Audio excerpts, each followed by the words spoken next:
Boa noite, companheiros de aventura. Hoje vamos mergulhar em um capítulo fascinante e pouco lembrado da história, o das mulheres que desafiaram os mares, as leis e os preconceitos de sua época. Não eram donzelas frágeis esperando por resgate, mas comandantes implacáveis que faziam tremer até os almirantes mais decorados. E quando finalmente eram capturadas, aí sim começava o verdadeiro espetáculo. Antes de embarcarmos nessa viagem, porém, faça uma pausa. Se esse tipo de história te instiga, deixe seu apoio aqui, um like, uma inscrição, mas só se realmente valer a pena. E nos conte de onde você está assistindo e que horas são aí. Nada como saber que essa tripulação de curiosos se espalha pelo mundo todo. Agora, preparem-se para zarpar, porque a história que vem pela frente é tão turbulenta quanto um mar em tempestade. Quando um pirata comum era pego, o roteiro era previsível. Julgamento rápido, corda no pescoço, aplausos da coroa e talvez alguns espectadores desmaiando com a cena. Mas quando descobriam que por trás da espada e do chapéu de 3 pontas havia uma mulher, aí o sistema judicial entrava em curto-circuito. Era como se um navio fantasma tivesse atracado no meio do tribunal, ninguém sabia direito como agir. As leis da época estavam preparadas para enforcar homens, afinal, piratas do sexo masculino eram uma rotina. Bastava um processo sumário, uma execução pública bem teatral e pronto, lição dada para qualquer outro que sonhasse com uma vida de saque e liberdade. Mas uma mulher pirata? Isso não constava em manual algum. Havia leis para roubo de ovelhas, para bruxaria, até para casamentos suspeitos entre primos distantes. Mas nada, absolutamente nada, que orientasse o que fazer quando a criminosa em questão usava espartilho, ou, pior ainda, calças. A descoberta de uma pirata feminina provocava um terremoto moral e burocrático. Os juízes primeiro piscavam incrédulos, como se a ré fosse uma miragem. Depois, vinham as perguntas angeniais: onde está o marido dela, ou que homem a incitou a isso? Afinal, na mentalidade da época, uma mulher não poderia escolher conscientemente o crime, tinha que ser obra de algum homem, do demônio ou, quem sabe, de ambos em conluio. Os magistrados folheavam afobados seus códigos empoeirados, procurando algum capítulo sobre mulheres que portam sabres e desafiam a coroa. Não encontrando nada, partiam para especulações: será que ela é louca? Possuída? Ou tudo não passa de uma farsa elaborada? Enquanto isso, a acusada permanecia serena, talvez até com um sorrisinho irônico nos lábios, lembrando que, uma semana antes, havia despachado pessoalmente alguns oficiais para o fundo do mar. Alguns tribunais agiam pelo método tradicional, condenação sumária, execução antes do almoço. Outros, porém, hesitavam. Seria o medo de manchar a reputação? O receio de enforcar alguém que, além de perigosa, era estranhamente carismática? Ou a simples preguiça de explicar ao arcebispo por que uma mulher de calças estava balançando no cadafalso? O resultado era um limbo jurídico. Essas mulheres não eram tratadas apenas como criminosas, mas como aberrações curiosas. Algumas acabavam na forca, outras na prisão. E outras, bem, isso fica para depois. Uma coisa era certa: os tribunais não estavam preparados para lidar com mulheres que empunhavam espadas, tinham opiniões próprias e zero paciência para a confusão alheia. Tomemos o caso de Anne Bonny, uma irlandesa ruiva de temperamento explosivo e um desdém quase artístico pela maioria dos homens, especialmente aqueles que ousavam julgá-la.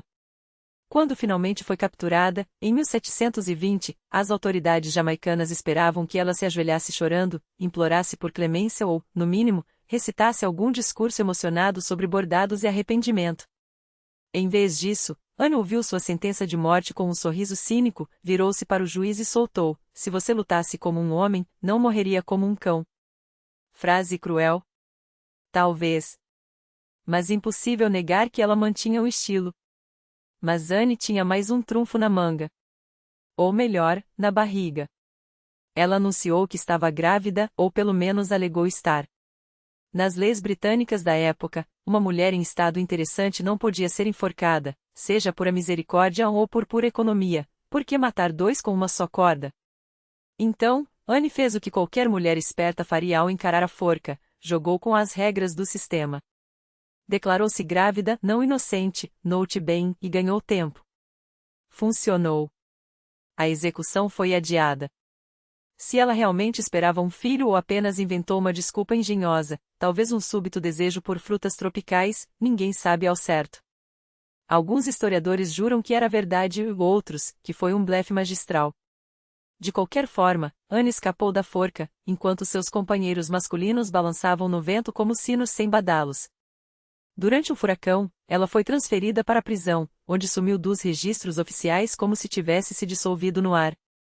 Boatos diziam que seu pai rico a resgatou, que ela reinventou sua vida, que continuou usando calças até o fim e, claro, xingando qualquer um que cruzasse seu caminho. Uma coisa é fato, Anne Bonny não morreu enforcada, e no mundo da pirataria, isso é quase como se aposentar com honras. Seu caso não foi apenas exceção, criou um precedente bizarro. De repente, julgar piratas virou um parto da era elisabetana. Mulheres começaram a alegar gravidez como estratégia de defesa. Era como se dissessem, objeção, meritíssimo, e por falarmos nisso, estou esperando um bebê. Anne não só burlou o sistema como o expôs ao ridículo. Forçou os tribunais a admitir que, às vezes, ser pirata era menos letal quando se conhecia bem os próprios direitos reprodutivos. Se Anne Bonny era fogo, Mary Read era aço. Fria, afiada e com uma força que faria Poseidon pensar duas vezes antes de um braço de ferro. Mary passou grande parte de sua vida pirata disfarçada de homem, lutando como homem, quando finalmente foi pega, sentou-se no banco dos réus ao lado de Anne com a mesma sentença de morte pendurada sobre a cabeça. Assim como Anne, Mary recorreu ao mesmo artifício salvador, declarou-se grávida. Soava como uma desculpa esfarrapada, mas era, na verdade, o passaporte mais antigo do mundo para escapar da forca. O tribunal, impotente diante da biologia, adiou a execução. Aí a história de Mary toma um rumo trágico. Diferentemente de Anne, que desapareceu para virar lenda, Mary não teve segunda chance. Nas masmorras úmidas e fétidas da Jamaica, adoeceu, provavelmente vítima de uma combinação letal, doenças, complicações da gravidez e o ar irrespirável da desesperança tropical. Não há registros de um parto. Só a morte silenciosa em uma cela, sem épicos duelos finais, sem palavras de desafio no tribunal.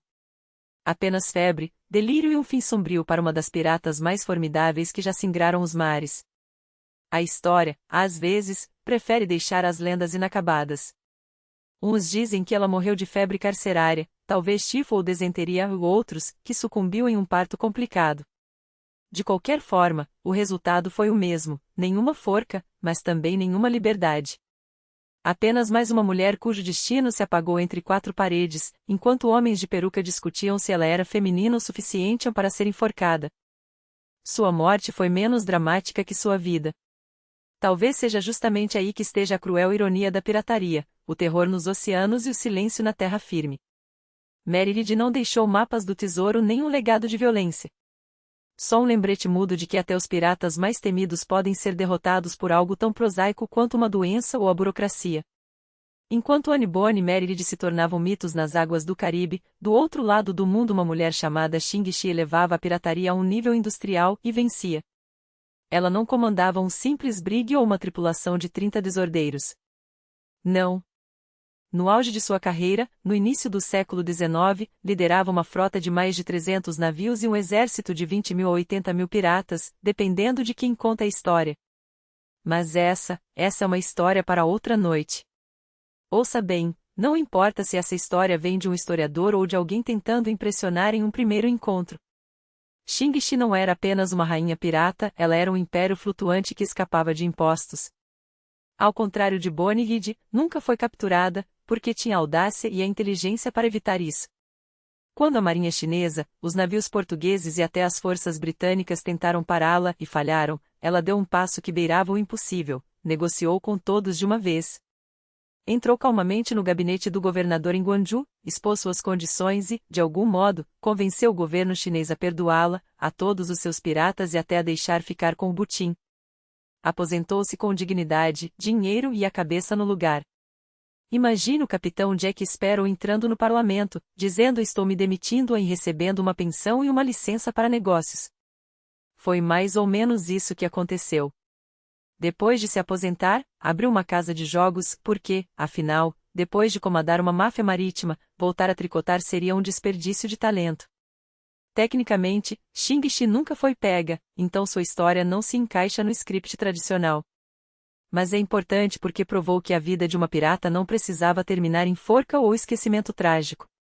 Às vezes, terminava em estratégia, sobrevivência e uma aposentadoria bem-sucedida.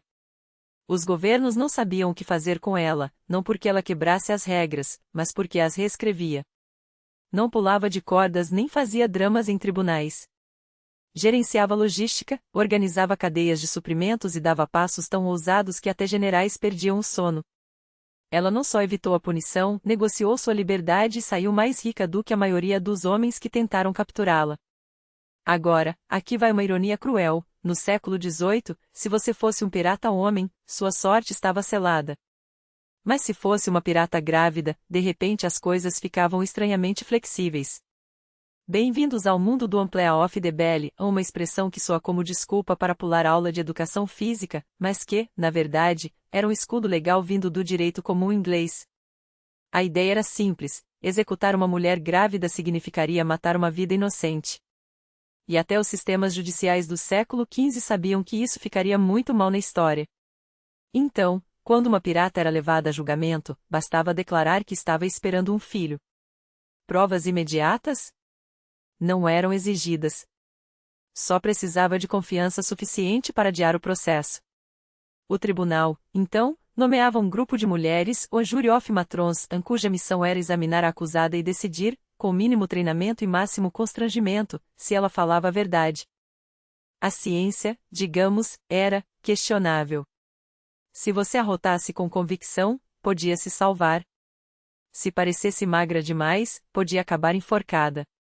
Algumas realmente estavam grávidas, outras, claramente blefavam, enchendo as roupas com trapos ou laranjas, ou apenas torcendo para que as matronas fossem míopes ou excessivamente complacentes. Mas se o pedido funcionasse, ganhava-se tempo, meses, às vezes anos. E a prisão não era necessariamente uma sentença de morte. Era uma chance. Para algumas, significava fuga, para outras, a esperança de que o interesse público esmorecesse, que um perdão chegasse ou que um suborno encontrasse o bolso certo. Os juízes, é claro, ficavam irritados. Não gostavam de ser enganados por piratas, muito menos por piratas grávidas que apareciam na corte com descaramento e brechas legais. Mas a lei era lei. Mesmo que a acusada já tivesse incendiado um navio mercante por diversão. Se havia uma criança em seu ventre, o tribunal tinha que esperar. Era o piratismo encontrando os detalhes técnicos da justiça, um duelo entre o direito e a reprodução. E, surpreendentemente, a reprodução muitas vezes vencia.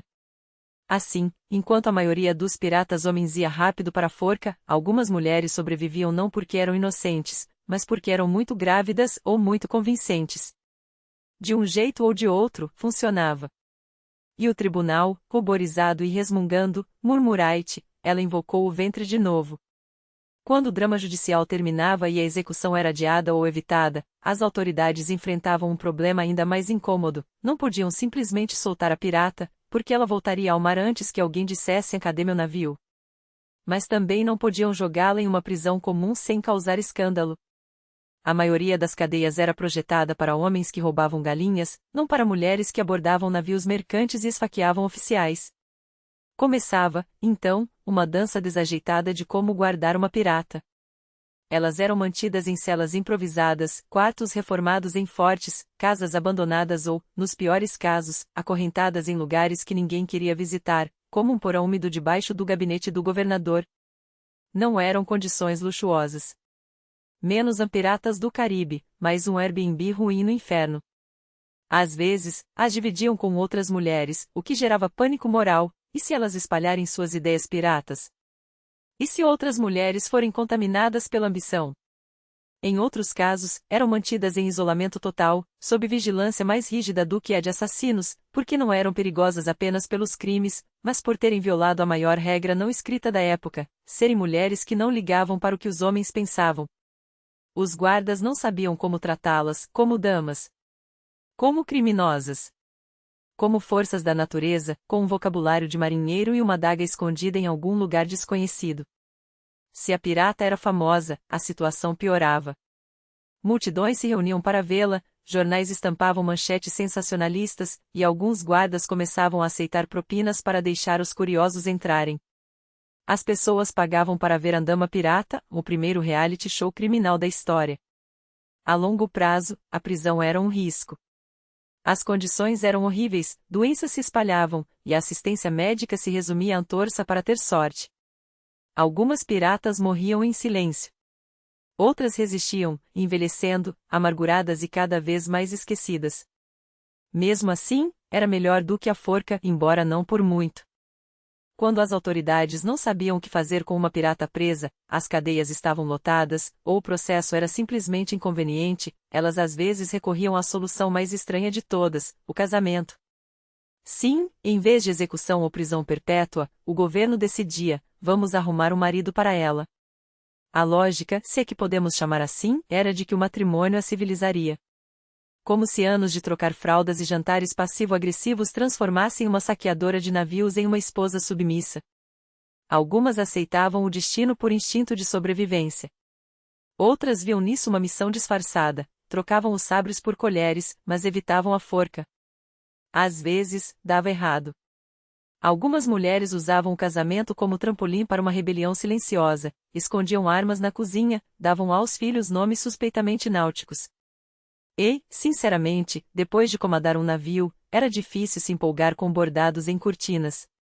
Havia casos em que o casamento fazia parte de um acordo legal, a pirata podia testemunhar contra sua tripulação em troca de liberdade e um relacionamento sancionado. Os tribunais, ansiosos para fechar o caso rapidamente, muitas vezes acostumados a negociar com a liberdade alheia como moeda de troca. Se uma pirata pudesse oferecer nomes, rotas ou detalhes sobre tesouros escondidos, o tribunal se mostrava surpreendentemente flexível. Afinal, o que era um pouco de clemência comparado à promessa de ouro ou à chance de desmantelar uma rede inteira de contrabandistas? As autoridades preferiam uma delatora útil a uma mártir teimosa. Era um jogo perigoso. A mulher que aceitava cooperar sabia que, ao trair antigos companheiros, estava assinando sua própria sentença de ostracismo. Mas também sabia que, no mundo dos homens, a lealdade era um luxo que poucas podiam se dar. Alguns acordos eram explícitos: dê-nos os nomes e você sai livre. Outros, mais sutis, envolviam promessas vagas de consideração especial, ou o tipo de linguagem que, traduzida, significava: talvez não a enforquemos, se você nos der o que queremos. E funcionava. Não por acaso, muitos dos maiores processos contra piratas do século XVIII desmoronaram graças a testemunhos femininos. Mulheres que, anos antes, haviam cortado gargantas ou afundado navios, agora sentavam-se em tribunais com vestidos recatados, voz baixa e memórias seletivamente precisas. Alguns juízes chegavam a elogiar sua redenção, como se a delação fosse um ato de virtude e não uma transação suja. A ironia! Muitas dessas mesmas mulheres, uma vez livres, desapareciam não para cozinhar ou rezar, mas para reaparecer meses depois em outro porto, com outro nome, outra tripulação. Porque a justiça, quando se tratava de piratas, era menos sobre moral e mais sobre conveniência. Se uma mulher podia ser útil viva, vivia. Se seu silêncio valia mais que sua execução, ela ganhava uma segunda chance, desde que ficasse quieta. E se, por acaso, essa segunda chance incluísse um casamento arranjado ou um emprego como governanta em alguma colônia remota? Bem, isso era apenas o preço por ter ousado ser perigosa. Mas aqui está o segredo que as autoridades nunca entenderam: uma pirata não deixava de sê-lo só porque trocava a espada por uma agulha. O mar não saía do sangue tão facilmente. Algumas aprendiam a costurar, sim, mas bordavam mapas em lençóis. Outras se tornavam donas de tavernas, onde o rum era servido com histórias, e as histórias, bem, essas nunca eram inocentes. Havia as que se faziam de viúvas chorosas, enquanto escondiam ouro sob o assoalho. E as que, depois de anos reformadas, olhavam para o horizonte e sentiam o cheiro do sal como um chamado.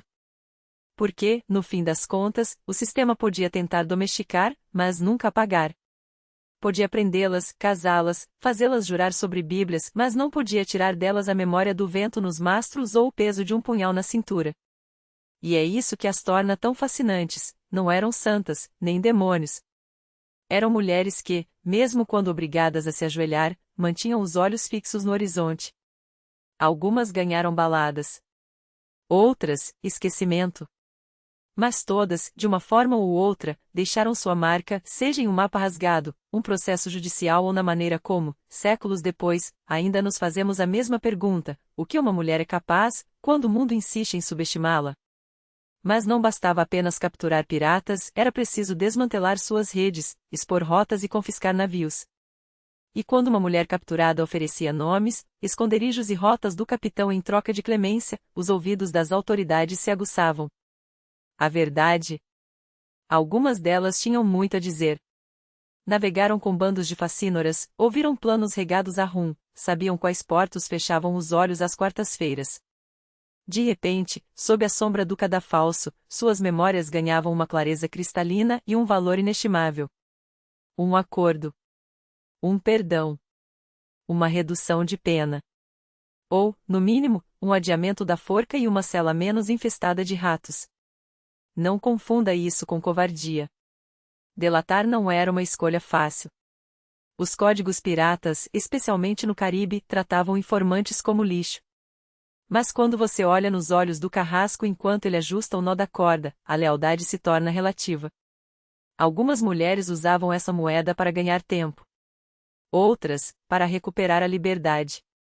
E havia aquelas que transformavam a delação em profissão, alimentando a inteligência naval com os nomes de antigos companheiros. Você ainda não viu drama de verdade até presenciar uma ex-líder de motim, em pleno tribunal, traçando no mapa o esconderijo de seu antigo imediato, fria, talvez. Eficaz, com certeza. Mas havia um detalhe inesperado: algumas mentiam. Ou, no mínimo, exageravam. Citavam mortos como se estivessem vivos, inventavam redes de contrabandistas, juravam ter compartilhado um barco com o fantasma do Barba Negra. Funcionários, muitas vezes burocratas demais para checar, engoliam essas fábulas. Funcionava? Não sempre. Muitas acabavam na forca mesmo depois de entregarem tudo que sabiam. Outras, porém, saíam impunes e provavelmente riam o caminho todo até alguma vila costeira onde ninguém sabia que, certa vez, elas ameaçaram um capitão espanhol com uma chave de ferro em brasa. Era o pirata perfeito: menos heroísmo, mais estratégia, menos sabre, mais listas de nomes. Nem todas escapavam do laço. Para cada Anne Bonny que fingia gravidez ou cada Xing Shi que enganava um império, havia outras que chegavam ao fim da corda, literalmente. E quando isso acontecia, não era em silêncio. As execuções públicas eram o Netflix do século XVIII. Multidões se aglomeravam: camponeses, nobres, vendedores ambulantes, crianças arrastadas por pais de moral duvidosa. Todos vinham pelo espetáculo final da vida pirata, de preferência com últimas palavras dramáticas, um olhar desafiador e algo poético sobre pecado e mar. Mas uma mulher enforcada em praça pública? Isso era outro nível de fascínio cultural. Escandaloso, tabu e, infelizmente, lucrativo para os vendedores de ingressos. As autoridades viam nessas mortes uma oportunidade de moralismo ensanguentado. Vejam o que acontece quando mulheres se rebelam, dizia o Estado. Isso é o que dá calças, rumo e independência demais. E no entanto, algumas piratas conquistavam a plateia com língua afiada e pura audácia. Subiam ao cadafalso sem tremer, xingavam os juízes lá embaixo ou pescavam para o carrasco só para deixá-lo nervoso. Uma, dizem, repreendeu o padre pelas orações finais tediosas. Ícone. Outras choravam, imploravam por misericórdia, cantavam hinos. Algumas não diziam nada. Calavam-se até o fim.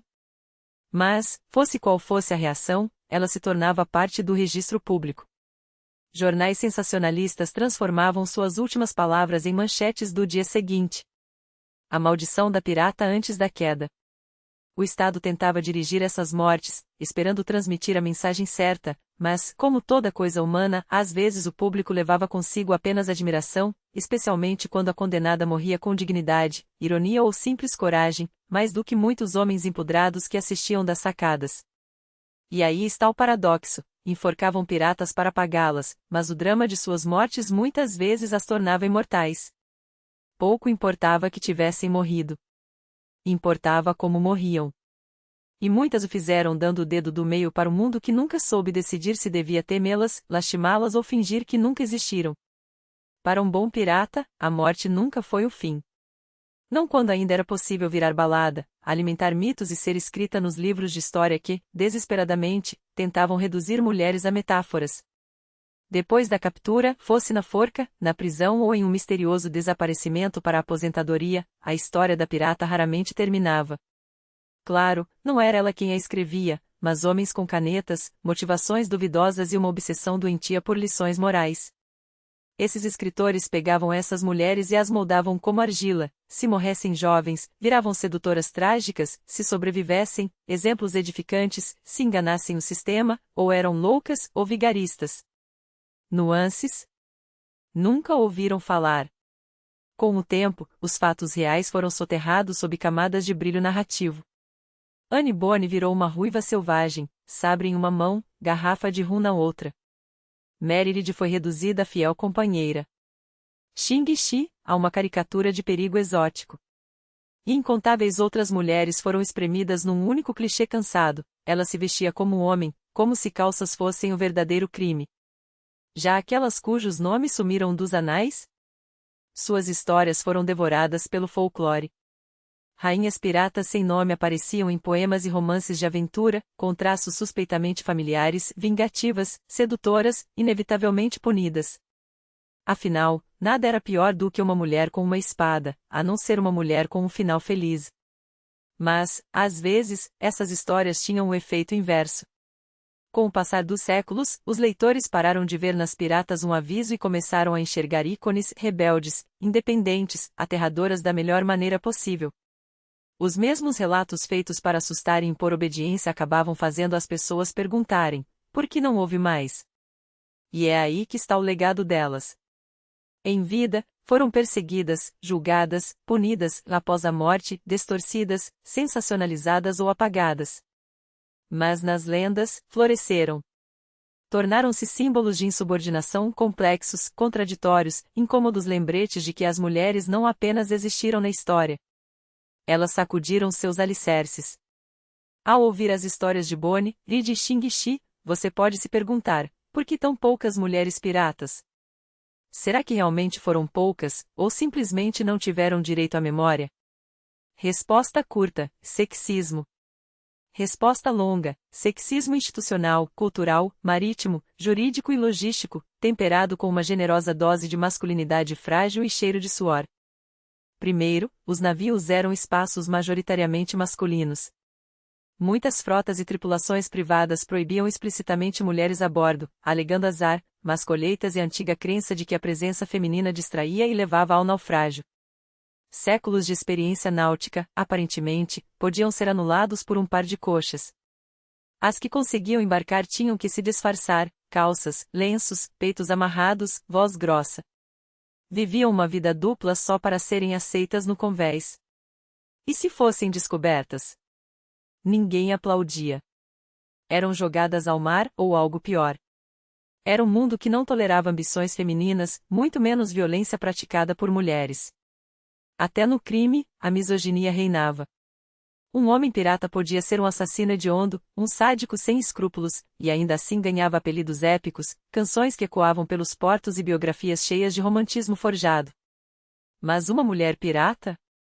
Ou era uma sedutora fatal, um erro de cálculo da natureza, ou a encarnação do mal contra a ordem divina? Não havia meio termo. Quando capturadas, suas histórias eram distorcidas pela mesma lente estreita, autoridades as despachavam como amantes de piratas, esposas relutantes ou meros equívocos da sorte. Seus crimes não eram levados a sério, mas sua simples existência era uma afronta. Então sim, provavelmente havia muito mais mulheres piratas do que os registros admitem. Só que elas não mereciam manchetes, julgamentos espetaculares ou baladas, apenas notas de rodapé, quando não o silêncio absoluto. Esse apagamento não foi acidental. Foi meticuloso. A história adora seus rebeldes previsíveis, e uma mulher com uma espada na mão, um navio sob seu comando e zero disposição para agradar não cabe em nenhum manual de heróis. Poucas conseguiram furar o bloqueio dos livros didáticos, apenas as mais audaciosas, as mais implacáveis, ou aquelas que o sistema não pôde ignorar. As demais desapareceram na névoa dos marinheiros sem nome, enterradas sob a premissa de que o mar era um clube masculino. Mas o mar não se importava com o gênero. Nem a pólvora. Quem se importava eram os homens que escreviam os relatos. E o que acontecia com as piratas depois da captura? Algumas eram enforcadas, outras apodreciam em masmorras, umas poucas se casavam por conveniência, algumas fingiam gravidez para ganhar tempo, umas poucas se safavam com palavras afiadas e uma, incrivelmente, negociou uma aposentadoria que faria qualquer CEO chorar de inveja. Mas a maioria foi esquecida. A verdadeira história não está apenas no que lhes aconteceu depois do cativeiro, mas no que esses casos revelam sobre o mundo que a cercava, um mundo que temia mulheres armadas mais do que frotas inteiras. Eram mulheres que desafiavam expectativas, geografia, leis e modas. Elas subiam a bordo quando a sociedade ordenava que ficassem em casa. Matavam quando deveriam ser dóceis. Comandavam quando deveriam obedecer. E quando finalmente eram acuadas, não eram punidas apenas pela pirataria, mas por ousarem existir fora dos papéis designados. Cada reação ao seu cativeiro, a forca, a prisão, a correção forçada ou o esquecimento conveniente, fala menos sobre seus crimes e mais sobre o incômodo profundo que provocavam. Não porque eram piratas, mas porque eram mulheres que se recusavam a se comportar. Suas histórias, fragmentadas e incompletas, ainda assim conseguiram rasgar as narrativas arrumadinhas da história.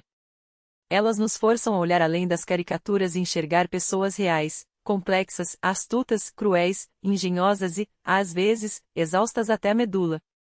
Sim, eram criminosas. Não vamos romantizar assassinatos e saques só porque alguém usava um chapéu bonito enquanto fazia isso. Mas também não vamos fingir que os homens com quem navegavam eram santos. A única diferença é que deles se esperava a violência, delas, nunca. Era isso que as tornava perigosas. Então, o que acontecia com as piratas depois da captura? Eram punidas, apagadas, transformadas em moralismos baratos e séculos depois, ressuscitadas. Elas nos lembram que a história não é escrita apenas pelos vencedores. Às vezes, é reescrita por quem sobreviveu. E, de vez em quando, o eco mais forte que a história guarda não é o de um canhão, mas a voz daqueles que nunca deveriam ter falado. Comecemos pelo berço da civilização, onde a ressaca é tão antiga quanto os deuses. Imagine, 4.000 anos atrás, na cidade abafada de Ur, você não toma café ou suco no café da manhã. Não. Você inclina uma taça de barro cheia de cerveja quente turva, tão espessa que dá para mastigar, tão nutritiva que contava como refeição. Os sumérios chamavam de kaz, mas não era nenhum ipa cítrico, era uma papa de cevada fermentada, sagrada. Eles não apenas bebiam cerveja, eles a adoravam. Ninkasi, a deusa da cerveja, tinha um hino que era, ao mesmo tempo, uma receita. Algo como, tu que mergulhas o malte no jarro, tu que espalhas o mosto fervido. O resto ficava por conta das leveduras e da intervenção divina. Na Suméria, a cerveja não era para festas, era para viver. Todos bebiam, sacerdotes, agricultores, mulheres, crianças. Era mais segura que a água, mais fácil de fazer que o vinho, e mantinha as pessoas em um torpor suave, suficiente para esquecer quantos impostos o templo havia cobrado do seu grão na última colheita. Mais estranho ainda, a cerveja era moeda. Trabalhadores recebiam até 5 litros por dia como salário. Imagine terminar um dia exaustivo carregando tijolos para um zigurate e seu chefe lhe entregar um pagamento que você pode, literalmente, beber. Você ergueria a taça aos deuses e, em seguida, desmaiaria de barriga cheia. E falando em deuses, os templos não eram apenas lugares de culto, eram cervejarias industriais. Os sumos sacerdotes supervisionavam a produção com um zelo quase religioso. As cervejeiras, mulheres mestre na arte do líquido sagrado, trabalhavam em enormes tinas de barro, com as mãos eternamente sujas de mosto e, quem sabe, um pouquinho de orgulho. A cerveja era consumida em grupo, com longos canudos de junco mergulhados em jarras comunitárias, não por estética, mas para filtrar os grumos. Era amarga, morna e absolutamente divina. Mas talvez o mais importante na cerveja suméria seja o que ela revela: a fermentação não era só uma maneira de se embriagar, era uma estratégia de sobrevivência. Esterilizava a água, preservava os grãos e criava uma cultura onde a embriaguez não era vergonhosa, era esperada. Se os sumérios deram alma à cerveja, os egípcios lhe deram estilo. No Antigo Egito, a cerveja não era apenas uma bebida, era quase um grupo alimentar completo. Feita de cevada emmer, muitas vezes adoçada com tâmaras ou ervas, era espessa, doce e calórica. não exatamente uma lager, não exatamente um smoothie. Imagine uma veia que decidiu fazer uma festa. Desde os construtores das pirâmides até os faraós, todos bebiam. Pinturas murais mostram que os trabalhadores recebiam rações diárias de pão, cebola e cerveja, o almoço clássico para quem gosta de carboidratos com um leve efeito alucinógeno. A lógica era simples: a cerveja sustentava a vida, construía monumentos e, talvez, tornava o transporte de blocos de calcário de 2 toneladas um pouco menos insuportável. Até os deuses eram fãs. Hathor, a deusa da música, da alegria e das danças sensuais, era também a primeira Barwoman do Egito. Mas foi Sekhmet, a deusa leoa da guerra e da fúria, que tinha uma relação lendária com a bebida, uma que, ironicamente, pode ter salvado a humanidade. Segundo o mito, Sekhmet ficou tão empolgada em punir os humanos que começou um massacre divino. Para detê-la, armou uma cilada, espalhou milhares de jarras de cerveja tingida de vermelho pelos campos, fazendo aparecer sangue. Sekhmet, enganada, bebeu tudo, adormeceu em um sono ébrio e a humanidade sobreviveu. Os templos egípcios levavam a cerveja a sério. Alguns tinham suas próprias cervejarias, e a bebida era frequentemente oferecida aos deuses ou aos mortos. Afinal, ninguém queria chegar ao além com as mãos vazias. Alguns potes de cerveja na tumba e você estava pronto para a eternidade, de bom humor. Curiosamente, a cervejaria era considerada uma arte feminina. Era um ofício doméstico, e algumas mulheres até recebiam títulos oficiais, como a Senhora da Casa da Cerveja. Elas não apenas faziam a bebida, elas dominavam o processo, transformando grãos em ouro líquido ou pelo menos em algo que mantinha a civilização de pé, um gole de cada vez. Ou seja, o Egito Antigo já tinha suas beer ladies antes mesmo das pirâmides serem construídas. Afinal, a cerveja egípcia não era só uma bebida, era um símbolo de fertilidade, vitalidade e favor divino. E se a história de Sekhmet for levada a sério, até o apocalipse poderia ser adiado com uma ressaca bem servida. Enquanto egípcios e sumérios elevavam a cerveja à categoria de arte sagrada, os gregos antigos transformaram o vinho em pátria. Para eles, a bebida fermentada da uva não era apenas um acompanhamento, era a essência da identidade helênica. Olhavam para a cerveja com o mesmo desdém com que hoje encaramos um sushi de posto de gasolina, suspeita misturada a uma pitada de preconceito civilizatório. Um grego de verdade não se embriagava com cevada, ele se refinava com uvas. E onde toda essa sabedoria alcoólica ia parar? Direto no simpósia, as lendárias festas masculinas que eram parte clube de debate, parte terapia de grupo embriagada. Imagine Sócrates e seus discípulos semi-deitados em clinéis, copos de cerâmica na mão, discutindo o amor platônico entre um gole e outro de vinho cortado com água, porque, é claro, beber puro era coisa de bárbaro, algo que só um comandante trácio ou alguém com sérios problemas de limite faria. A proporção ideal? Uma parte de vinho para 3 de água, o suficiente para manter a mente afiada e o drama existencial no ponto certo. E para garantir que ninguém exagerasse, ou que exagerasse em direito, havia o simposiarche, uma espécie de mestre de cerimônias alcoólicas, que ditava desde a diluição da bebida até o tema filosófico da noite. Pense nele como um DJ antigo, só que em vez de drops, ele servia máximas morais e sem luzes de neon. O vinho, porém, não era só combustível para noitadas intelectuais. Era remédio, Hipócrates o receitava para tudo, de indigestão à melancolia. Era sagrado, Dionísio, deus do vinho, do êxtase e das más decisões, encarnava tanto o prazer quanto o perigo de se perder no cálice. E era, acima de tudo, um marcador social.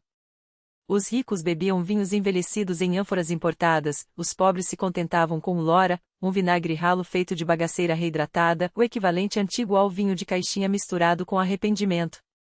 Mas o vinho grego ia além das classes, era o fio dourado que costurava o sagrado ao profano. Derramava-se em libações aos deuses antes das refeições, acompanhava juramentos, sacrifícios, casamentos e até confissões constrangedoras de amor pelo primo do amigo do seu amigo. Beber vinho não só embriagava, tornava você grego. Os romanos não inventaram o vinho, mas o militarizaram. Para eles, a bebida não era mero prazer, era propaganda líquida, a civilização romana engarrafada. Se você bebia vinho, era culturado. Se preferia outra coisa, bem, você era um bárbaro. E se bebia demais, provavelmente era senador. Os vinhedos romanos se estendiam da Itália até as pedras áridas da Gália, e o exército marchava não só com espadas, mas com ânforas. Legionários recebiam rações de vinho junto com pão e azeite não por generosidade, mas por estratégia. Um soldado embriagado, na dose certa, era um soldado leal, ou pelo menos menos propenso a se rebelar antes do almoço. E então havia Baco, o deus romano do vinho, do êxtase e das escolhas questionáveis. Seus cultos, as bacanais, começaram como rituais religiosos e terminaram como os raves mais exclusivos e proibidos da antiguidade. Tanto que, em 186 a.C., o Senado romano as baniu, oficialmente por decadência moral, extraoficialmente porque muitos senadores acordavam em fontes públicas sem lembrar como chegaram lá. Mas o amor pelo vinho era mais forte que leis. Os romanos classificavam suas bebidas como sommeliers modernos, sabiam de qual colina da Campânia vinha cada safra, quantos anos envelhecia na ânfora. O mais prestigiado era o Falerno, um vinho doce e potente, o Dom Pérignon da época, só que sem rolha de champanhe. E, como hoje, havia hierarquia, a elite misturava seus vinhos com mel, especiarias ou até água do mar, sim, isso era uma coisa, enquanto os pobres se afogavam no lora, aquele mesmo vinagre triste que os gregos já desdenhavam. O vinho, porém, era mais do que status, era política. Imperadores como Augusto o usavam para exibir moderação, outros, como Nero, Olá, Nerone Teliuglo, transformavam jantares em espetáculos teatrais, às vezes literalmente, quando o vinho vinha misturado com pérolas em pó ou veneno para convidados inconvenientes. Se o imperador começava a servir garum, um molho de peixe fermentado, no vinho, era sinal de que o império estava indo ladeira abaixo. O vinho estava em toda parte, em triunfos militares, funerais, sacrifícios e até em festas infantis. Sim, os romanos também achavam que crianças precisavam de um gole de cultura. Ele alimentava ambições, consolava derrotas e, às vezes, afundava a bússola moral de Roma. In vino veritas, diziam, ou pelo menos uma desculpa plausível para o que foi dito depois do terceiro cálice. Enquanto gregos e romanos giravam vinho em taças decoradas e citavam filósofos, os celtas esbanjavam hidromel de chifres do tamanho de um bebê. E, francamente, parecia que eles se divertiam muito mais. O hidromel, mistura ancestral de mel, água e leveduras selvagens, era a bebida sagrada dos povos celtas, desde a Gália até as Ilhas Britânicas. Doce, potente e dourado como a luz do sol em uma taça, era o néctar dos guerrilheiros e druidas. Ao contrário do vinho, com seu ar de sofisticação urbana, o hidromel era selvagem, primitivo, profundamente ligado à magia da terra. Para os celtas, beber não era um passatempo, era um esporte de contato. Os banquetes aconteciam em salões de madeira, onde guerrilheiros gabavam-se de feitos passados, recitavam poemas e, ocasionalmente, resolviam desavenças a socos por causa de um lugar à mesa. O hidromel fluía como um rio, servido por uma Meadjiver, mulher de alto status que não apenas distribuía a bebida, mas também definia hierarquias com um simples gesto. Um gole poderia elevar sua reputação, ou terminar a noite com um olho roxo e sem calças. E então havia os druidas, os místicos barbudos que, segundo rumores, usavam hidromel em rituais para abrir a mente ao divino, especialmente após a terceira taça. Diziam que a bebida induzia visões, profecias e, quem sabe, a ilusão de que sua vaca falava latim. Até nos funerais, o hidromel tinha seu lugar. Arqueólogos encontraram caldeirões e vasilhas enterrados ao lado de nobres, muitas vezes com resquícios de mel fermentado. Claramente, nem na morte um celta queria ficar sóbrio. Mas o hidromel não reinava sozinho. A cerveja também era comum, frequentemente temperada com ervas como urze, mirto dos pântanos ou mil-folhas, ingredientes que adicionavam não só sabor, mas efeitos interessantes, digamos assim. O vinho era importado, mas só como luxo para reis e chefes que queriam impressionar embaixadores romanos. Se os celtas transformaram o hidromel em um ritual barulhento, os escandinavos o elevaram a um pacto quase cósmico. Para os vikings, o álcool não era só para festas, era parte do além, da guerra divina e, às vezes, da inspiração poética com um toque de saliva dos deuses. O mito nórdico conta que os deuses, por acidente, criaram esse hidromel e só depois perceberam que seguravam nas mãos uma sabedoria líquida. Quem o bebia podia compor versos épicos ou, no mínimo, improvisar estrofes apaixonadas e embriagadas sob o efeito de uma inspiração que parecia vir diretamente dos lábios de Ode. Para os vikings, morrer em batalha não era passagem para um paraíso nublado ou um submundo aconchegante, era o bilhete para Valhalla, o grande salão onde os heróis se reuniam para um banquete eterno. Lá, as valquírias serviam hidromel sem fim, extraído das tetas da cabra mítica Irum, que pastava no telhado do palácio divino e, de alguma forma, produzia um néctar tão potente que até hoje ninguém entende como, mas também ninguém questionava, especialmente quando o efeito do álcool era tão generoso. Na Terra, os salões de bebida eram o coração pulsante da vida social e política. Um chefe que organizava um banquete não estava apenas oferecendo diversão, estava exibindo poder, selando alianças e garantindo a lealdade de seus guerreiros com cada gole compartilhado. Beber era teatro. Erguia-se o chifre em homenagem aos deuses, aos ancestrais, aos camaradas caídos. Os Skalds, poetas nórdicos, recitavam sagas embalados pelo mel e, provavelmente, por algumas memórias convenientemente exageradas. Os chifres para beber, muitas vezes adornados com runas de prata e entalhes de dragões, não eram meros recipientes, eram símbolos de status, e recusá-los era um insulto que podia terminar em duelo ou, no mínimo, em um silêncio constrangedor seguido do arremesso de um machado. Diferente do vinho romano ou da cerveja egípcia, o álcool escandinavo não buscava refinamento. Era bruto, ritualístico e, às vezes, um jogo de alto risco onde o preço da derrota podia ser a própria cabeça. E se os vikings transformaram a bebida em um pacto com o divino, os chineses antigos elevaram a uma arte de equilíbrio cósmico. Comecemos pelo Gil, termo genérico para qualquer coisa que fosse de um fraco vinho de arroz a licores de grãos capazes de derrubar um guerreiro. Os registros mais antigos datam de 7000 a.C., ou seja, enquanto os sumérios ainda aprendiam a irrigar, os chineses já destilavam coquetéis. Mas o álcool na China antiga não era para se afogar em prazeres. Era sobre harmonia, medida, o dom da moderação. No pensamento confuciano, embriagar-se em um banquete não era apenas uma falta de educação, era uma ruptura com a ordem moral do universo. Então, sim, podia-se apreciar o Gil, mas se você caísse bêbado na mesa, não estava apenas envergonhando a si mesmo, estava desestabilizando o tecido do cosmos. Sem pressão, é claro. Os rituais eram a alma da cultura alcoólica chinesa. O Gil era derramado como oferta aos ancestrais, ao céu e à terra, em cerimônias de estado onde imperadores organizavam banquetes suntuosos, nos quais os ministros deviam beber, mas nunca demais. Um brinde fora de hora, um gole a mais, e você acordava desempregado ou exilado. E havia os jogos de bebida. Sim, os antigos banquetes chineses não eram só sobre pauzinhos e poesia. Jogava-se dados, recitavam-se enigmas, giravam-se flechas para decidir quem bebia a seguir. Perdeu? Bebe. Ganhou? Também bebe. Não se tratava de vencer, mas de sobreviver sem ofender ninguém. Poetas como Li Bai, o gênio embriagado da dinastia Tang, elevavam o álcool à categoria de musa. Ele escrevia seus melhores versos bêbado, às vezes tentando abraçar o reflexo da lua no rio. Dizia que um jarro de vinho entre as flores era tudo de que precisava para sentir o universo se abrir. E, sejamos honestos, quem nunca teve um momento assim, depois da terceira taça de Baijiu, quando até o teto parece uma revelação? Com o tempo, o próprio álcool evoluiu, dos vinhos turvos de arroz aos destilados cristalinos como o Onggyu e o Baijiu, este último tão potente que podia tanto desinfetar uma ferida de batalha quanto abri-la, se compartilhado com excessivo entusiasmo. Enquanto outras civilizações bebiam para se divertir, os antigos indianos talvez sorvessem seu caminho rumo à iluminação ou, pelo menos, tentassem alcançar o estado induzido pela soma, um dos elixires mais misteriosos e mitificados da história. Ninguém sabe ao certo o que era: vinho, cogumelo, suco fermentado de alguma planta extinta? Os textos só revelam que era sagrado. E forte. A soma é mencionada mais de 100 vezes no Rig Veda, o mais antigo dos textos védicos, não como uma simples bebida, mas como um deus.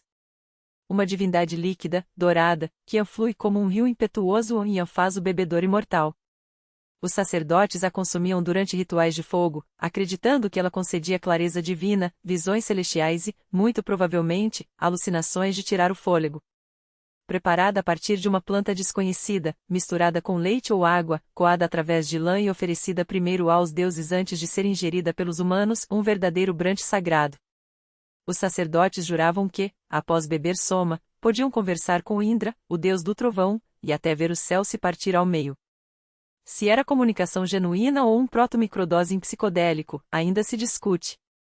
Mas uma coisa era certa: soma não era para qualquer um. Só os brahmanes e especialistas rituais tinham acesso a essa hora feliz sacerdotal com consequências cósmicas. Nenhum gole por acaso. Beber soma era um ato de elevação espiritual, não um passatempo social. Com o tempo, a planta original desapareceu, seja pelo clima, pelo tempo ou porque alguém, em um ritual particularmente intenso, comeu o último broto por engano. Textos posteriores, como o Avesta, tratam a soma mais como metáfora, um elixir da vida, o néctar dos deuses. Alguns estudiosos acreditam que a Amrita, a poção da imortalidade na mitologia hindu, seja sua herdeira espiritual, uma versão evoluída daquele antigo coquetel divino. Hoje, o mistério da soma ainda intriga historiadores, botânicos e místicos. Era um cogumelo alucinógeno? Uma infusão de efedra? Algo que a natureza extinguiu? Não se sabe. Só se sabe que seu poder foi tão profundo que moldou uma visão de mundo inteira. Porque, no fundo, as civilizações antigas entendiam algo que nós, modernos, às vezes esquecemos: o álcool era sagrado, medicinal, social e, sim, ocasionalmente catastrófico. Ao lado de cada sacerdote que cantava hinos sobre sua taça sagrada, havia um rei que bebia até desmoronar seu próprio império. A fermentação podia construir impérios, mas tinha o hábito inconveniente de derrubar quem estava no topo. O poder de um gole não se media apenas pela capacidade de inspirar deuses, liderar exércitos ou permanecer de pé em um banquete. Em culturas onde a honra era moeda corrente, cambalear diante dos guerreiros não era apenas vergonhoso, era imperdoável. Os textos antigos, de Confúcio aos Vedas, de Homero aos hieróglifos egípcios, repetiam o mesmo aviso: o excesso era a fronteira entre o homem e sua ruína. Não o vinho em si, mas o momento em que a taça passava a governar o rei. Quando a razão se afogava no último gole, impérios tremiam. E se os deuses do Egito antigo tivessem 4 patas? Os cães não eram meros companheiros, eram símbolos sagrados, extensões da realeza, às vezes até encarnações divinas. Esqueça a imagem do animal correndo atrás de paus no quintal. Esses cães repousavam em palácios, acompanhavam caçadas reais e eram enterrados com cerimônias que fariam inveja a muitos faraós.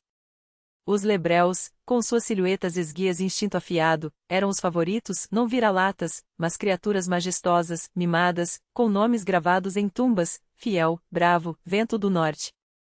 Alguns tinham títulos, joias, até servos particulares. Eram, ao mesmo tempo, animais de estimação e pequenas celebridades da corte. Mas sua conexão com o sagrado ia além do status. O chacal, primo selvagem dos cães, era a imagem de Anubis, o deus que pesava corações e guiava as almas pelo submundo. Não um espectro sombrio, mas um protetor que abria os portais da eternidade. Por isso, muitos acreditavam que os cães herdavam esse dom e não eram apenas enterrados ao lado de seus donos, mas mumificados em sarcófagos miniaturas, com máscaras pintadas e inscrições que os consagrava como guardiões além da morte.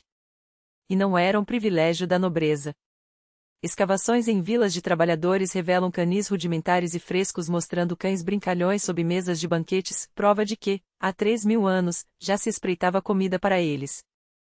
Um dos registros mais comoventes vem da tumba de um nobre chamado In, que chorou a morte de seu cão Becai. A inscrição elogia sua lealdade, habilidade na caça e temperamento dócil, como um obituário para um velho amigo. Não é difícil imaginar In, com uma taça de vinho na mão, recordando as caçadas ao pôr do sol, enquanto o eco da falta do companheiro preenchia o silêncio do palácio. Até o Novo Império, os cães já haviam conquistado não só as casas, mas os corações dos egípcios. Não eram ferramentas de caça ou símbolos de luxo, eram família. Se os cães tinham status, os gatos tinham divindade. Esses felinos não eram apenas estimados, e eram adorados. Em uma sociedade obcecada por ordem, harmonia e proteção, o gato encarnava tudo isso, elegante, letal com pragas, mas envolto em um mistério que desafiava até os sacerdotes. No centro desse culto estava Baste, a deusa que começou como leoa guerreira e se transformou na protetora doméstica, associada à fertilidade, à música e aos lares. Seus templos, especialmente o magnífico de Bubastis, eram lotados de devotos que ofereciam comida, joias e, pasme, gatos mumificados aos milhares. Um cemitério de peludos do tamanho de uma cidade pequena, onde cada animal era tratado como realeza em seu último descanso. Mas os gatos não viviam só nos templos. Eles patrulhavam celeiros contra ratos, afastavam cobras das casas e eram mimados em famílias comuns. Pinturas mostram mulheres acariciando-os durante banquetes, enquanto eles se espreguiçavam sob cadeiras como donos do lugar. Alguns usavam coleiras de ouro e brincos. O vínculo era tão forte que maltratar um gato, mesmo sem intenção, podia custar a vida. Não era exagero, um soldado romano que matou um felino durante o período ptolomaico foi linchado pela multidão enfurecida, e nem o faraó interveio. Na morte, os gatos também recebiam honras. Mumificados com máscaras pintadas, colocados em sarcófagos esculpidos, às vezes enterrados ao lado dos donos. Em uma lápide, uma mulher chama sua gata de a minha amada, que caminha comigo nos campos de junco, uma imagem poética do além. Se os egípcios elevaram os animais a símbolos sagrados, os romanos os transformaram em acessórios de poder. Qualquer criatura que coubesse no colo, na palma da mão ou aprendesse a xingar em latim tinha lugar nas vilas da elite. Cães minúsculos, como os ancestrais dos malteses e pequinês, eram os queridinhos das matronas romanas. Alimentados com iguarias, enfeitados com coleiras de ouro, alguns até tinham caminhas próprias. Um epitáfio famoso elogia uma cadelinha por ser a mais dócil que uma pomba e nunca latir sem motivo, um elogio e tanto em uma cidade cheia de políticos barulhentos. Mas os cães não eram os únicos favoritos. Pássaros exóticos, como papagaios e mainais, eram treinados para recitar versos em grego ou latim. Diz a lenda que um papagaio saudava os convidados em banquetes com um alegre ave, até morrer de excitação, e ganhou um funeral com discursos e flores. Macacos, trazidos da África e da Índia, eram diversão ambivalente, ora vestidos como miniaturas de servos, ora aprontando trapalhões que faziam a corte rir. Mas a excentricidade romana não tinha limites. Havia quem criasse ratos de estimação, sim, ratos, alimentasse tartarugas, cobras e pavões, estes últimos, além de belos, eram um símbolo de ostentação vazia. Para um senador, um pavão no jardim não era só decoração, era uma declaração: posso me dar ao luxo de ter algo inútil, apenas porque é bonito. Em Roma, os animais não eram só companhia, eram extensões do império. Um papagaio que citava Virgílio ou um cão persas não eram apenas bichos de estimação, eram troféus vivos, prova de que o mundo conhecido se curvava aos pés de seus donos. Já na China imperial, as criaturas domésticas eram portais para um universo de equilíbrio, disciplina e beleza. Enquanto o Ocidente exibia seus cãezinhos e papagaios, os imperadores chineses cultivavam arte viva, peixes dourados em taças de porcelana, grilos em gaiolas esculpidas e cães que encarnavam lealdade, sorte ou até a própria ordem cósmica.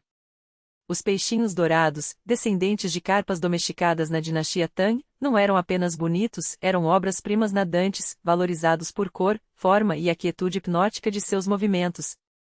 Na dinastia Song, a seleção artificial criou variedades raríssimas, mantidas em bacias de cerâmica ornamentada ou lagos de jardim, onde observá-los era um exercício de contemplação. Os grilos, em gaiolas de bambu ou osso, eram companheiros musicais.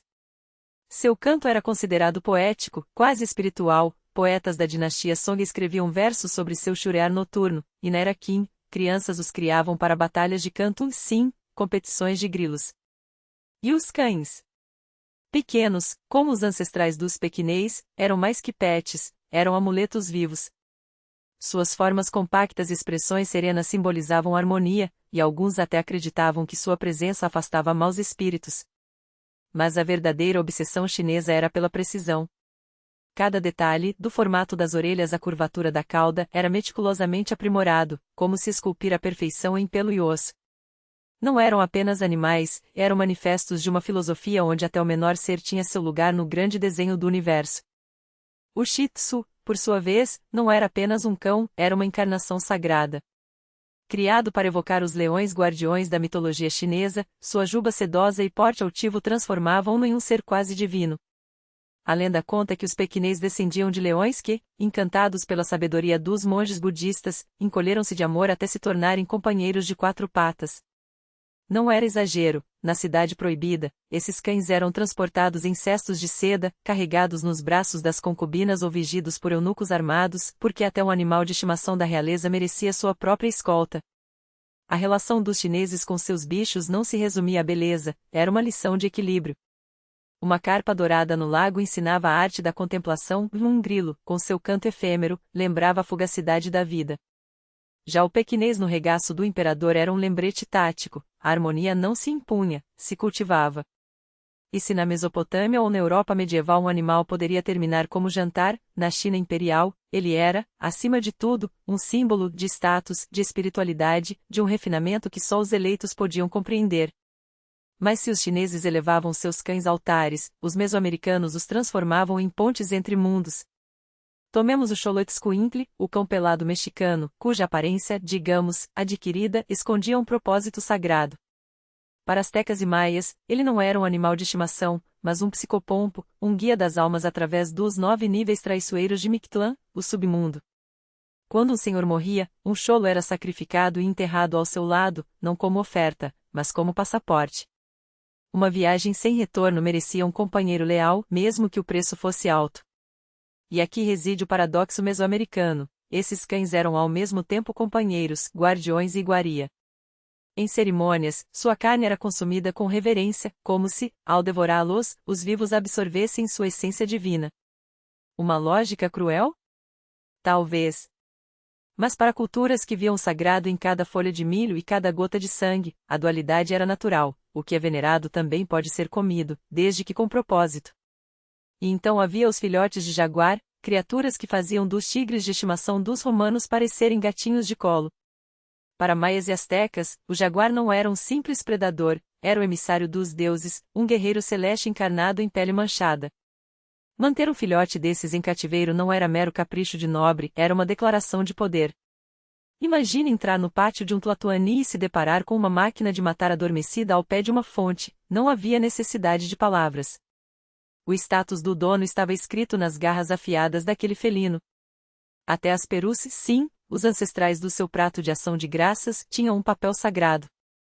Nos lares maias, elas eram tratadas como mensageiras divinas, às vezes batizadas com nomes e criadas dentro de casa. Em rituais, substituíam sacrifícios humanos, um acordo taciturno entre homens e deuses: tomem esta vida em vez daquela. As perus, é claro, não eram consultadas. Os papagaios, com suas penas vibrantes e tagarelices, eram outros favoritos. Araras eram mantidas não só pela beleza, mas por sua capacidade de imitar a voz humana, um dom que, em cerimônias, ganhava áreas de profecia. Alguns eram treinados para recitar frases e outros, simplesmente admirados como joias emplumadas nos telhados de palha. A linha entre mascote e símbolo religioso era tão fina quanto o fio de uma pena. Já os gregos, embora menos propensos a deificar seus animais, os teciam em sua cultura com uma mistura de pragmatismo e poesia.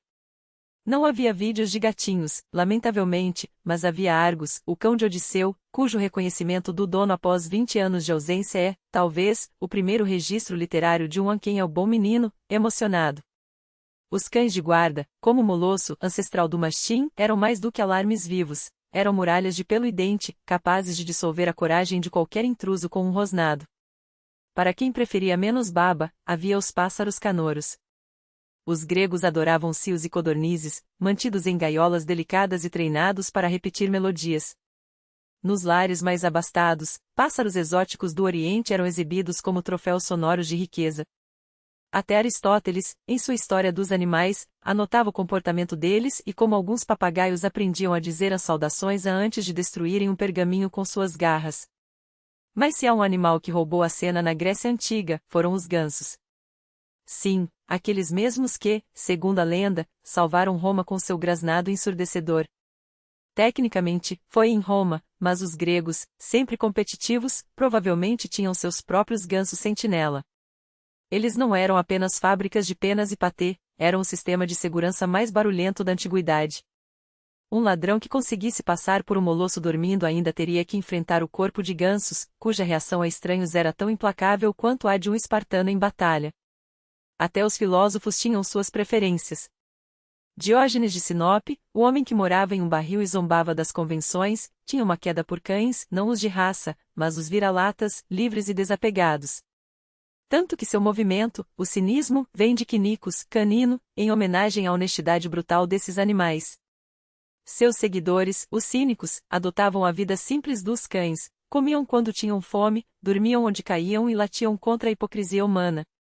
Um manifesto de 4 patas. Já os persas transformaram a posse de animais em uma arte de poder. Seus gatos, ancestrais do atual persa, com pelagens que desafiavam a gravidade, não eram apenas mascotes, mas embaixadores de sofisticação. Originários das montanhas do Irã moderno, sua pelagem longa os protegia do frio e sua expressão de desdém os igualava a um chá. Não à toa, miniaturas persas os mostram dormindo em almofadas de seda, como se fossem pequenos vizires felinos. Mas os persas não se limitavam a gatos. Seus zoológicos privados, como os de Dário e Xerxes, eram coleções de poder vivo, leões, leopardos, ursos e aves raras, todos exibidos como prova de que o império dominava até a natureza selvagem. Receber um embaixador estrangeiro ao lado de uma jaula de tigre não era mera ostentação, era diplomacia com garras. E as aves de rapina? O falcão não era um animal de estimação, mas uma extensão do braço real. A caça com aves de rapina, o basnão, era um ritual de precisão e paciência, onde treinar um falcão a retornar à luva era tão prestigioso quanto vencer uma batalha. As miniaturas sassânidas mostram nobres com falcões pousados nos punhos, elegantes e letais, prontos para ser soltos ou, mais provavelmente, para posar para um retrato propagandístico. Até os cães de caça, como os sougis, tinham seu lugar, ágeis o suficiente para perseguir gazelas, leais o suficiente para morrer por seus donos. Em uma cultura onde até os jardins eram projetados para refletir o paraíso, os animais não eram acessórios, eram peças de um tabuleiro cósmico, onde cada movimento, de um gato se espreguiçando ao sol a um falcão cortando o céu, tinha seu significado. Um falcão pousado no pulso ou um leão majestoso no pátio interno não eram meros caprichos pessoais, eram declarações de poder, encarnações vivas de status. Mas enquanto o Egito e Roma exibiam sua riqueza em jaulas douradas, a civilização do Vale do Indo, que floresceu entre 2600 e 1900 a.C., escreve uma história diferente. Seu legado arqueológico é um dos maiores enigmas da humanidade, uma escrita ainda não decifrada, governantes sem nome, um declínio envolto em mistério. E, no entanto, entre brinquedos de barro, ossos e selos, uma verdade se revela: seus habitantes, de Harappa a Mohenjo-Daro, nutriam pelos animais um carinho singular. Não eram troféus de conquista, mas companheiros de lar. Aqui, a relação com os bichos não se media pela excentricidade, mas pela intimidade. Escavações desenterraram centenas de figurinhas de cães moldados à mão, não bestas ferozes, mas criaturas de orelhas caídas e rabos abanadores, esculpidas com um afeto que transcende milênios. Não eram símbolos de império, eram membros da família. Esqueletos caninos encontrados junto a casas comprovam: eles dividiam o teto, vigiam os pátios, auxiliavam no pastoreio e, acima de tudo, ofereciam companhia.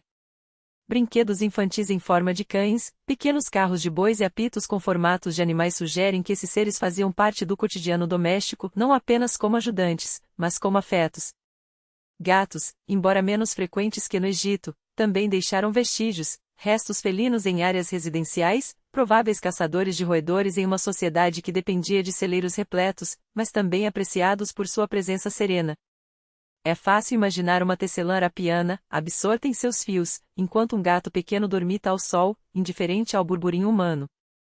Mas o animal mais icônico do Indo não era um companheiro doméstico, e sim o zebu, o boi corcunda estampado em dezenas de selos. Sacralizado, talvez, mais que domesticado, sua imagem transmite uma sociedade que via nos animais não apenas utilidade, mas ordem e respeito. Até os elefantes, possivelmente domesticados ali antes que em qualquer outro lugar, aparecem em selos e estatuetas, sem alarde, como se sua grandiosidade fosse algo natural, não um espetáculo. Ao contrário de outros povos antigos, os habitantes do Indo não ostentavam bestas exóticas nem enterravam seus animais com pompa. Valorizavam a praticidade, a proximidade, a harmonia. Seus cães não precisavam de coleiras de ouro, nem seus gatos de tumbas decoradas, bastava-lhes um canto na casa e uma tarefa a cumprir. Porque, no mundo antigo, despedir-se de um animal amado nunca foi um ato trivial. Seja um faraó, uma matrona romana ou um camponês mesopotâmico, a morte de um companheiro de quatro patas muitas vezes vinha acompanhada de rituais, lamentos e, não raro, sepulturas que rivalizavam com as humanas. Os egípcios, mestres incontestáveis na arte de enterrar animais, mumificavam gatos, cães, macacos, ibis e até crocodilos com um esmero que beirava a devoção. Um único sítio perto de Saqqara abrigava mais de 4 milhões de ibis mumificados, ofertas a Toto, mas também prova de que, para os egípcios, a reverência não conhecia meias medidas.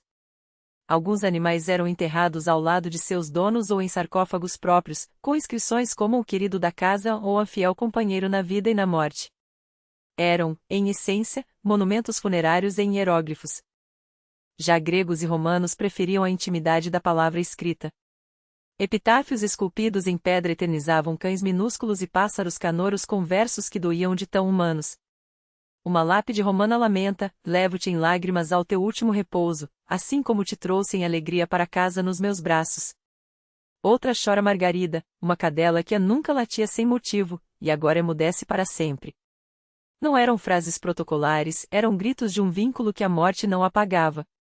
Até na Mesopotâmia, onde as evidências são mais escassas, tabelas de argila mencionam animais por nome, e alguns foram enterrados em covas preparadas com alimentos, objetos ou coleiras, como se também eles tivessem uma jornada além túmulo a cumprir. Até nas culturas mais pragmáticas, como a do Indo ou a China antiga, vestígios de sepultamentos revelam uma homenagem discreta, covas simples com oferendas ou vasilhames, às vezes ao lado de tumbas humanas, como se dissessem: este amigo te acompanhará também no além. Porque, em todos os cantos do mundo antigo, uma verdade permanecia inalterada: os animais não eram propriedades. Eram parceiros. Fosse envolto em ouro ou em barro, eram lembrados, honrados, amados. Porque, em qualquer época, uma despedida nunca foi apenas uma despedida. Era uma promessa de reencontro em algum lugar além do tempo.